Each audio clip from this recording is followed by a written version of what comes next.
Hello, ഇഡ്ഡലിയും ദോശയൊക്കെ ഉണ്ടാക്കുന്ന വീഡിയോസ് നിങ്ങൾ ഒത്തിരി കണ്ടിട്ടുണ്ടാവും. എന്നാലും ഈ ഒരു വീഡിയോയും കൂടി കാണുക. കാരണം നിങ്ങൾ കണ്ടതിൽ വെച്ച് കുറച്ചുകൂടി ഈസി ആയിട്ട് നല്ല സോഫ്റ്റ് ആയിട്ടുള്ള ഇഡ്ഡലിയും ക്രിസ്പി ആയിട്ടുള്ള ദോശയൊക്കെ ഉണ്ടാക്കാൻ പറ്റുവാണെങ്കിലോ, പിന്നെ അതുപോലെ തന്നെ ഇഡ്ഡലി പാത്രത്തിൽ ഒട്ടിപ്പിടിച്ച് ഇഡ്ഡലി എടുക്കാൻ പറ്റായിക, അതുപോലെ തന്നെ മാവ് അരച്ച് വെച്ച് കഴിയുമ്പോഴത്തേനും മാവ് പൊങ്ങി താഴെ പോവുക, ഇങ്ങനെയുള്ള പ്രശ്നങ്ങൾക്കെല്ലാം ഒരു പരിഹാരമായിട്ടാണ് ഞാൻ വന്നിരിക്കുന്നത്. അപ്പോൾ നമുക്ക് ഈ ഇഡ്ഡലിയും ദോശയൊക്കെ എങ്ങനെ ഉണ്ടാക്കിയെടുക്കാൻ നോക്കാം. ഇതാണ് നമ്മുടെ ഗ്ലാസ്. ഈ ഒരു ഗ്ലാസ് വെച്ചിട്ടാണ് അരി അളന്നെടുക്കുന്നത് കേട്ടോ. കാരണം ഉഴുന്നും അരിയൊക്കെ എടുക്കുമ്പോൾ ഒരളവിനെടുത്താലാണ് നമ്മുടെ സംഭവങ്ങളൊക്കെ ഉഷാറായിട്ട് വരുള്ളൂ. അപ്പോൾ ഇതാ 3 ഗ്ലാസ് ഇഡ്ഡലി അരിയാണ് ഞാൻ എടുത്തിരിക്കുന്നത്. ആ ഗ്ലാസ്സിൽ തന്നെ 1 ഗ്ലാസ് ഉഴുന്നും 3 ടീസ്പൂൺ ഉലുവയാണ് ഇടുന്നത് കേട്ടോ. ഇപ്പോൾ ഇഡ്ഡലി അരി വെച്ച് ഉപയോഗിക്കുകയാണെങ്കിൽ നമുക്ക് ഇഡ്ഡലിയും അതുപോലെ തന്നെ നമുക്ക് ദോശയും ഒരുപോലെ ഉണ്ടാക്കിയെടുക്കാം. ഇഡ്ഡലി മാവ് കുറച്ച് കട്ടിയായിരിക്കും, ദോശ മാവ് കുറച്ച് ലൂസായിട്ട് വേണം. അപ്പോൾ നമ്മുടെ കട്ടിയുള്ള ഇഡ്ഡലി മാവ് ഒരു ബൗളിലേക്ക് മാറ്റി കുറച്ച് വെള്ളം ഒഴിച്ച് കഴിഞ്ഞാൽ അത് ലൂസ് കൺസിസ്റ്റൻസി ആയി. അപ്പോൾ ഈ ഒരു അരി കൊണ്ട് തന്നെ, ഈ ഒരു മാവ് കൊണ്ട് തന്നെ നമുക്ക് രണ്ടും ഒരുപോലെ ഉണ്ടാക്കിയെടുക്കാം. എന്നും ദോശ മാത്രം കഴിച്ചാലും നമുക്ക് ബോറടിക്കും, എന്നും ഇഡ്ഡലി മാത്രം കഴിച്ചാലും നമുക്ക് ബോറടിക്കും. അപ്പം നമുക്ക് ഇടയിൽ ഇഡ്ഡലിയും ദോശയും മാറി മാറി ഉപയോഗിക്കണമല്ലോ.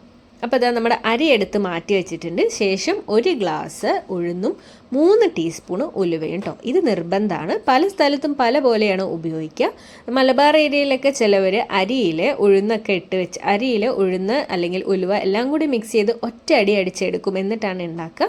പക്ഷേ ഇങ്ങനെ സെപ്പറേറ്റ് അരച്ചെടുക്കുകയാണെങ്കിൽ നിങ്ങൾക്ക് നല്ല സോഫ്റ്റ് ആയിട്ടുള്ള ഇഡ്ഡലി, വറ്റിപ്പോവാത്ത ഇഡ്ഡലി ആയിട്ട് എന്തായാലും ഉണ്ടാക്കിയെടുക്കാൻ പറ്റും. അപ്പോൾ നമുക്ക് നോക്കാം. അരി ഞാൻ തലേന്ന് തന്നെ കഴുകി ഒരു 5-6 തവണ കഴുകി ആ ഒരു വെള്ളമൊക്കെ മാറ്റി ശുദ്ധമായ വെള്ളം നിറച്ചിട്ട് അരി മാറ്റി വയ്ക്കും. കാരണം പിറ്റേ ദിവസം അരി അരയ്ക്കുന്ന സമയത്ത് ആ വെള്ളം കൊണ്ട് തന്നെയാണ് നമ്മൾ അരച്ചെടുക്കുന്നത്.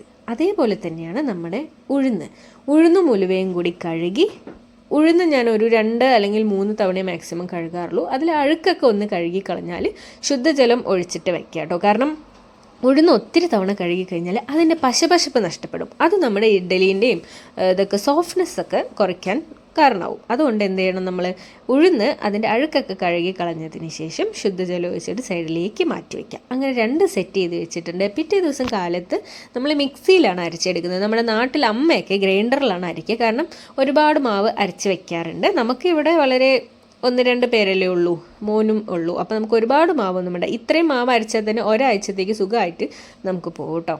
അപ്പോൾ ഇതാ മിക്സീൻ്റെ ജാർ എടുത്തിട്ട് ഉഴുന്നും ഉലുവയും കൂടിയുള്ള കോമ്പിനേഷൻ ഇട്ടിട്ട് വെള്ളം ഒഴിച്ചു കൊടുക്കുക. മിക്സി ചിലവരുടെ പ്രശ്നമുള്ള മിക്സി ചൂടാവുന്ന പ്രശ്നമൊക്കെ ഉണ്ടെങ്കിൽ അരയ്ക്കുന്നതിന് 1 മണിക്കൂർ മുന്നേ നമ്മുടെ ഉലുവയും അരിയൊക്കെ എടുത്ത് ഫ്രിഡ്ജിൽ വെക്കാമെന്നൊരു മെത്തേഡ് ഉണ്ട്. പക്ഷേ അത് നമ്മുടെ ഫ്രിഡ്ജിൽ സ്ഥലം ഇല്ലെങ്കിൽ വെക്കാൻ പറ്റാത്തവർ 2 ബോട്ടിൽ വെള്ളം തലേന്ന് തന്നെ ഫ്രിഡ്ജിൽ കയറ്റി വെക്കുക. പിറ്റേ ദിവസം അരയ്ക്കുന്നതിന് മുന്നേ ആദ്യം തണുത്ത വെള്ളം ഒഴിച്ചതിന് ശേഷം ഉലുവ ഉഴുന്നും കൂടിയുള്ള കോമ്പിനേഷൻ ഇട്ട് കൊടുക്കുക. അതിനുശേഷം അതിൻ്റെ കുതിരാൻ വെച്ച വെള്ളം തന്നെ ഉണ്ടാവുമല്ലോ കുറച്ച്, അതും ചേർത്തിട്ട് അരച്ചെടുക്കുക കേട്ടോ. നമ്മൾ ഒരു ഉഴുന്ന് കറക്റ്റായിട്ട് ഉഴുന്നിൻ്റെ മേലേക്ക് വെള്ളം ഒഴിച്ച് വെച്ചാൽ പിറ്റേ ദിവസം അത് അരയ്ക്കാനുള്ള പരുവത്തിൽ തന്നെ നിൽക്കും. കൂടുതൽ വെള്ളവും ഉണ്ടാവില്ല, കുറവും ഉണ്ടാവില്ല. ഇതുപോലെ നല്ല കുറച്ച് തിക്നെസ് ആയിട്ട് തന്നെ അരച്ചെടുക്കുക. ഒരുപാട് ലൂസാക്കി അരച്ചെടുക്കരുത് ഉഴുന്ന്. അതുപോലെ തന്നെ അരിയും ഉഴുന്നും അരയ്ക്കുമ്പോൾ ആദ്യം നിങ്ങൾ ഉഴുന്ന് അരച്ചെടുത്തതിന് ശേഷം മാത്രം അരി അരച്ചെടുക്കുക കേട്ടോ. ഞാൻ ആദ്യം കറണ്ടൊക്കെ പോയാലും അരിയല്ലേ കുറേ സമയം അരയ്ക്കാനുള്ളതെന്ന് വെച്ചിട്ട് ആദ്യം അരി എടുത്ത് അരയ്ക്കുമായിരുന്നു. അരി അരച്ച് കഴിഞ്ഞ് ജാറിലേക്ക് അല്ലെങ്കിൽ ഗ്രൈൻഡറിലേക്ക് ഉഴുന്നിട്ട് കഴിയുമ്പോൾ അത് ഉഴുന്ന് പൊങ്ങി വരില്ല എന്നുള്ളൊരു സംഭവം എൻ്റെ അമ്മ പറഞ്ഞപ്പോഴാണ് എനിക്ക് മനസ്സിലായത്. അപ്പം നിങ്ങൾ അരി അരയ്ക്കുമ്പോൾ ആദ്യം ഉഴുന്നും ഉലുവയും ഇട്ടിട്ട് നന്നായിട്ട് അടിച്ചെടുത്ത് മാറ്റി വെച്ചതിന് ശേഷം അരിയിടുക കേട്ടോ. അല്ലെങ്കിൽ ഉഴുന്ന് പൊങ്ങില്ല എന്നുള്ളൊരു കാര്യം കൂടി അറിയാത്തവർക്ക് വേണ്ടി പറഞ്ഞു തന്നാണ്. അറിയുന്നവർ എന്തായാലും ക്ഷമിക്കാം. അപ്പോൾ ഇതാ ഞാൻ മിക്സിയിലിട്ടിട്ട് ഉഴുന്ന് അരച്ച് കഴിഞ്ഞു. പിന്നെ അരി ഞാൻ ആദ്യം ഒറ്റ റൗണ്ടിൽ തന്നെ അരി ഇട്ട് അരയ്ക്കാറുണ്ട്. അപ്പോൾ എൻ്റെ മിക്സി പെട്ടെന്ന് ചൂടാവും, പിന്നെ പെട്ടെന്ന് മിക്സി അടിച്ചു പോകാനുള്ള സാധ്യതയുണ്ട്. അതുകൊണ്ട് അരി 2 ആക്കിയിട്ട് അടിക്കുക. കാരണം വേറൊരു കാരണം കൂടി ഉള്ളതെന്ന് വെച്ചാൽ നമ്മൾ ഒരേ ബാറ്റർ കൊണ്ട് തന്നെയാണ് ഇഡ്ഡലിയും ദോശയും ഉണ്ടാക്കുന്നത്. അപ്പോൾ ഇഡ്ഡലി ഉണ്ടാക്കുമ്പോൾ അരിക്ക് കുറച്ച് തരിതരിപ്പുണ്ടെങ്കിലാണ് ഇഡ്ഡലി കുറച്ചുകൂടി നന്നാവുക കേട്ടോ. ഇതൊക്കെ അമ്മേൻ്റെ ടിപ്സാണ്. കാലങ്ങളായിട്ട് നല്ല സോഫ്റ്റ് ഇഡ്ഡലി കഴിക്കുന്ന ഒരാളെന്ന നിലയ്ക്കുള്ള ടിപ്സ് എനിക്ക് കിട്ടിയതാണ് അമ്മയുടെ അടുത്തുനിന്ന്. അന്നേരം നമുക്ക് ഇഡ്ഡലി സോഫ്റ്റായിട്ട് കിട്ടണമെങ്കിൽ അതിലൊരു തരിതരിപ്പ് ഉണ്ടായാൽ നല്ലതാണ്. ദോശയ്ക്കാണെങ്കിൽ നന്നായിട്ട് ബ്ലെൻഡ് ആവണം. അപ്പോൾ ഇത് രണ്ടും നമുക്ക് ഉണ്ടാക്കാനുള്ളൊരു മാവായതുകൊണ്ട് നമ്മൾ അരി 2 ആക്കി അരയ്ക്കുമ്പോൾ ഫസ്റ്റ് റൗണ്ടിൽ അരിക്കൊരു തരിതരിപ്പോട് കൂടി തന്നെ അരച്ചെടുക്കുക. 2ാമത്തെ റൗണ്ടിൽ നന്നായിട്ട് കറക്കിയെടുക്കുക. അപ്പം നമുക്ക് മാവിൻ്റെ ആ ഒരു പരുവം കറക്റ്റായിരിക്കും. ഇതിന് ശേഷം രണ്ടും ഒരു ബൗളിലേക്ക് ഒഴിച്ചിട്ട് അല്ലെങ്കിൽ നമ്മുടെ മാവ് വെക്കുന്ന പാത്രത്തിലേക്ക് ഒഴിച്ചിട്ട് ഇത് കൈകൊണ്ട് നന്നായിട്ട് ഇളക്കിയെടുക്കണം. അതിൽ ഉണ്ട് ഒരുപാട് കാര്യങ്ങൾ ഇഡ്ഡലി സോഫ്റ്റ്നെസ് കൊടുക്കുന്നതിനും എല്ലാത്തിനും. മെയിനായിട്ടുള്ള ഒരു കാര്യം എന്ന് വെച്ചാൽ ഇത് ബ്ലെൻഡ് ആയാൽ മാത്രമാണ് നമുക്ക് നല്ലൊരു ഔട്ട്പുട്ട് കിട്ടുള്ളൂ, അല്ലെങ്കിൽ നമ്മുടെ പലഹാരങ്ങൾ അടിപൊളിയായിട്ട് വരുള്ളൂ.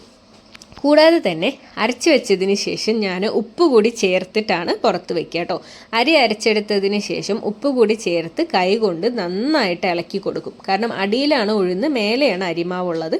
ഇത് രണ്ടും കൂടി ഒരു 4 മിനിറ്റോളം കൈയെടുക്കാതെ നമ്മളിങ്ങനെ ചേർത്ത് ഇളക്കി കൊടുത്താൽ മാത്രമേ അത് ബ്ലെൻഡ് ആവുള്ളൂ. ചിലവർ തവി വെച്ച് ഉപയോഗിക്കും, കാരണം നമുക്കൊരു ബുദ്ധിമുട്ടാണ് നമ്മുടെ കൈ വെച്ച് ഇളക്കുമ്പോൾ ഒരു എന്തെങ്കിലും ബുദ്ധിമുട്ടുള്ളതുകൊണ്ട് ചെയ്യാതിരിക്കും. പക്ഷേ കൈ കൊണ്ട് തന്നെ ചെയ്യണം. കൈ നല്ലപോലെ വാഷ് ചെയ്തതിന് ശേഷം ഇത് ചെയ്യുകയാണെങ്കിൽ ഒരു പ്രശ്നവുമില്ല കേട്ടോ. നമ്മൾ തന്നെ കഴിക്കുന്നതല്ലേ, ചിലവർക്ക് അങ്ങനെ ചില പ്രശ്നങ്ങളൊക്കെ ഉണ്ട്. അപ്പോൾ അത് നന്നായിട്ട് കഴുകിയതിന് ശേഷം ഇതുപോലെ നന്നായിട്ട് ഇളക്കി കൊടുക്കുക. ഉപ്പിടുന്നത് കൊണ്ട് മാവ് പെട്ടെന്ന് കേടുവന്ന് പോവും, പുളിച്ചു പോകും എന്നൊക്കെ ചിലവർ പറയുന്ന കേട്ടിട്ടുണ്ട്. ഒരു പ്രശ്നമില്ല കേട്ടോ. ഞാൻ കാലങ്ങളായിട്ട് ചെയ്യുന്ന കാര്യമാണ്. ഉപ്പിട്ടിട്ട് നന്നായിട്ട് ഇളക്കി പുറത്തൊരു 8 മണിക്കൂർ വയ്ക്കുക. 8 മണിക്കൂറിന് ശേഷം മാവ് നല്ലപോലെ പൊങ്ങി വരും. അതേപോലെ എടുത്ത് ഫ്രിഡ്ജിൽ വയ്ക്കാം. അല്ലാതെ നമ്മൾ ചിലപ്പോൾ ഓവർനൈറ്റൊക്കെ വെക്കുകയാണെങ്കിൽ, ചൂടുള്ള സ്ഥലമൊക്കെ ആണെങ്കിൽ, അല്ലെങ്കിൽ ടെമ്പറേച്ചറിന് വ്യത്യാസമൊക്കെ വരികയാണെങ്കിൽ നമ്മുടെ മാവ് പൊങ്ങി താഴെ വന്ന് രാവിലെ തന്നെ നമ്മുടെ മൂഡ് പോവും. കാരണം മാവൊക്കെ പൊങ്ങി വന്ന് അതൊക്കെ വൃത്തിയാക്കണമല്ലോ ദൈവമേ എന്ന് ആലോചിക്കുമ്പോൾ തന്നെ നമ്മുടെ അന്നത്തെ ദിവസം പോക്കാണ്. അതുകൊണ്ട് നിങ്ങൾ തലേന്ന് തന്നെ എല്ലാം സെറ്റാക്കിയിട്ട് മാറ്റി വയ്ക്കുക. ഇപ്പം നമ്മൾ മാവ് ഇതാ നന്നായി കലക്കി മൂടി വെച്ചിട്ടുണ്ട്.